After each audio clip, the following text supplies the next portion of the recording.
RCF. Nous retrouvons Marguerite Ray. C'est vrai que nous avions reçu Marguerite pour les grandes heures de la Cambre, plusieurs fois d'ailleurs. Marguerite, bonjour. Bonjour, je suis ravie de vous revoir. Alors Marguerite, soyons très clairs. Les grandes heures de la Cambre, c'est lié à un endroit qui est l'abbaye de la Cambre et notamment l'église paroissiale de l'abbaye de la Cambre.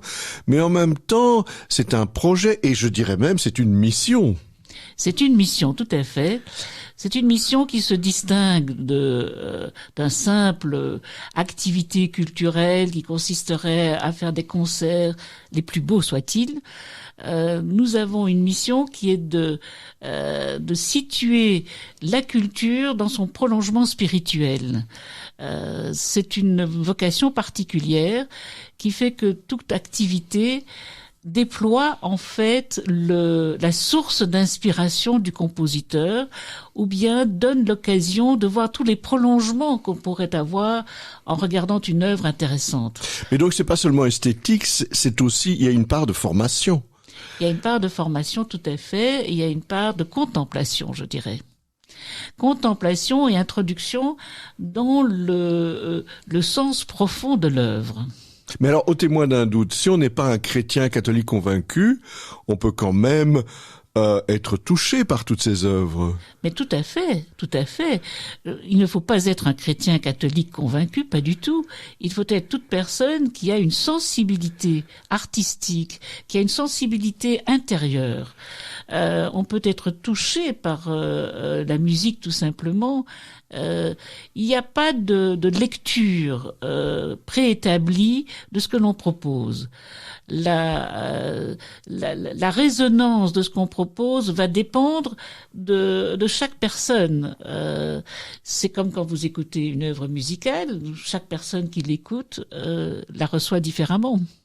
Alors, cette équipe, disons, qui est derrière les grandes heures de la Cambre, au départ, c'était musical, c'était du sonore, et puis vous avez un peu, je dirais, été dans différentes directions. Alors, c'est vrai que c'était musical. Pourquoi ? Parce que l'abbaye de la Cambre est superbe, elle est très belle, mais ce dont nous avons à notre disposition, c'est essentiellement l'église. Et quand c'était l'église, on voyait essentiellement la possibilité d'organiser des concerts, d'autant que l'acoustique est parfaite.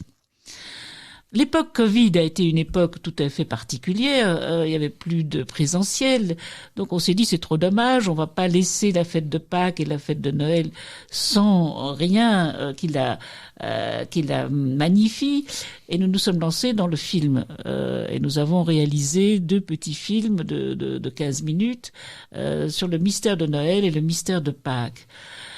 Et de cette expérience, nous nous sommes dit que c'était intéressant également de filmer des concerts que l'on réalise, et ça a été le cas pour Notre-Dame de Guadeloupe, qui était un récit musical et qui se prêtait particulièrement à ce genre de transposition. Mais donc c'était plutôt le cinéma dans le prolongement de l'activité musicale.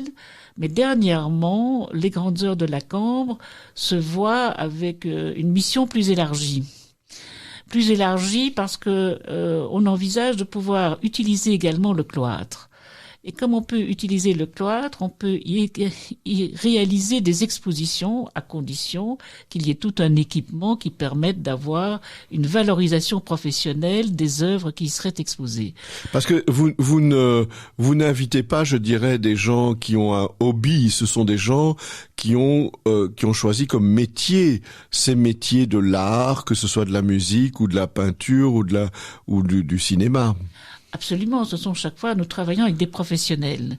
Nous travaillons avec des professionnels qui, en général, leur caractéristique, c'est qu'ils ont une sensibilité justement dans ce qui nous préoccupe, c'est sa dimension spirituelle. Et c'est vrai pour les artistes, les interprètes, comme pour les œuvres qui sont choisies et qui sont interprétées. Et dans le cadre de la nouvelle dimension qui sont les expositions dont s'occupe un pool de jeunes femmes qui sont professionnelles, qui sont de ce métier, elles ont choisi un peintre qui est le peintre Malel, justement à la fois pour ses qualités de peintre et de dessinateur, mais également pour son souci de transposer dans la peinture et le dessin le souffle qui l'anime. Mais ça veut dire, Marguerite, que malgré tout, bon, vous n'avez pas comme contact que des gens de Bruxelles, parce que j'ai un peu l'impression que quand on veut comme ça mélanger à la fois l'art et la spiritualité, ça peut largement dépasser les frontières belges. Mais c'est vrai. Dernièrement, nous avons réalisé une pièce de théâtre avec une équipe qui venait d'Avignon. Il y a des Roumains aussi qui sont venus à une certaine époque. Tout à fait. Non seulement des Roumains, mais qui est venu? C'est le chœur du patriarche de Roumanie. C'est pas n'importe quoi, c'est le chœur du patriarche. C'était très impressionnant et ça a été l'occasion d'une célébration œcuménique. Mais ils sont à l'aise alors, vous les mettez à l'aise quand ils arrivent, ils savent que ils sont reçus non seulement comme des professionnels de l'art, mais aussi comme des gens qui ont une spiritualité. Mais écoutez, organiser un concert avec le chœur du patriarche suppose d'aller en Roumanie, de rencontrer les personnalités qui sont concernées par le projet, d'écouter différents chœurs, d'être en contact avec le chef de chœur. Nous avons en général, lorsque les gens viennent de l'étranger, ils sont reçus dans les familles. Je crois que c'est un atout extrêmement important, d'abord pour mieux connaître le projet qui est en cours et les professionnels qui le supportent, et aussi pour les professionnels de se sentir accueillis. On chante différemment lorsqu'on est accueilli que lorsqu'on arrive dans une salle et qu'on a un contact purement professionnel. Ici, nous avons un contact qui dépasse le contact professionnel, en fait. Mais ça veut dire alors aussi que les spectateurs sont accueillis également. Bien sûr, mais les spectateurs sont non seulement accueillis, mais nous avons comme tradition d'organiser toujours un petit drink drink d'amitié en fin de concert qui permet aux spectateurs qui viennent de se retrouver et également de rencontrer les interprètes. Et je crois que c'est important. Tout cela se fait dans un climat, je dirais, très chaleureux, très positif. Et nous tâchons d'aller le plus loin possible dans la compréhension des gens que nous accueillons. Ainsi, lorsqu'on a fait ce concert avec le patriarcat de Roumanie, en même temps, avec le patriarcat à Bruxelles, nous avons organisé une très belle exposition Feu et ciel sur les martyrs roumains, qu'ils soient orthodoxes, gréco-catholiques ou latins. C'étaient les martyrs de l'époque de Ceausescu. Et je dois dire que personnellement, ça m'a beaucoup bouleversée et beaucoup touchée de voir ces personnalités impressionnantes dans chacune des confessions qui en fait vivaient la même chose. C'était le même esprit qu'on retrouvait à l'œuvre dans chacune de ces personnalités. Mais alors, au témoin d'un doute, si vous demandez une telle qualité, je dirais, de participation, est-ce que ça peut être pour tous les âges? Parce que j'ai un peu peur qu'il faut quand même être assez passionné pour être un spectateur des grandes heures ou de ce que les grandes heures organisent. Et ça dépend. Il y a des projets qui s'adressent plus particulièrement à tel public plutôt qu'à tel autre. Par exemple, pour la Noël, nous avons fait quelque chose de tout à fait différent qui était adressé à des enfants. C'était une veillée de Noël. C'était pas un concert, c'était une veillée de Noël. Et c'était adressé aux enfants et les enfants participaient à cette veillée.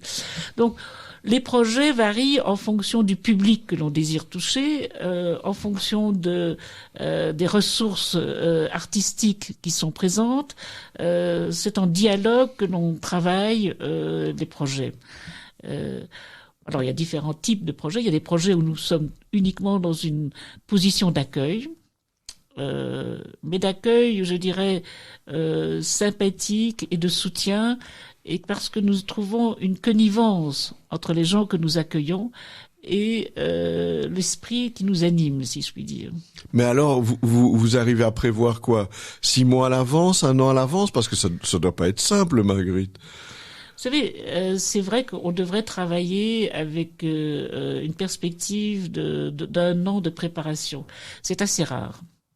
C'est assez rare parce que nous dépendons fortement aussi des propositions qui nous sont faites. Et je dirais que je trouve aussi important d'être accueillant à des propositions qui nous sont faites que de prévoir 1 an à l'avance ce que l'on va faire. Pourquoi? Parce que il faut avoir une certaine souplesse et il faut considérer que les propositions qui sont faites, eh bien, ce sont des potentiels cadeaux. Potentiels cadeaux et qui ne sont pas peut-être venus par hasard. Et il faut avoir cet esprit d'ouverture, de reconnaissance aussi. Et ça suppose pas mal de souplesse et d'attention, si je puis dire. Alors, pour retrouver, je dirais, le programme ou les propositions des Grandes Heures de la Cambre, quelle est la manière la plus simple, Marguerite? Alors, nous avons un site internet qui s'appelle lesgrandesheures.be où on peut retrouver les programmes et les activités, ce qui a été fait antérieurement comme ce qui est proposé. C'est peut-être la façon la plus simple parce que... Ou d'envoyer un message. Ou bien vous envoyez un message et c'est très simple. Ce sont les Grandes Heures de la Cambre en un mot, @gmail.com. Alors, je vous invite bien sûr à aller voir ce site, lesgrandesheures.be. C'est bien ça, hein, Marguerite, oui. Lesgrandesheures.be. Et bien sûr, à regarder l'extraordinaire panoplie de propositions qui vous sont faites, notamment pour Noël et pour Pâques, mais pas seulement. Il y aura aussi des choses qui sont prévues à d'autres moments. Nous étions donc en compagnie de Marguerite Ray. Merci Marguerite, à bientôt. À bientôt.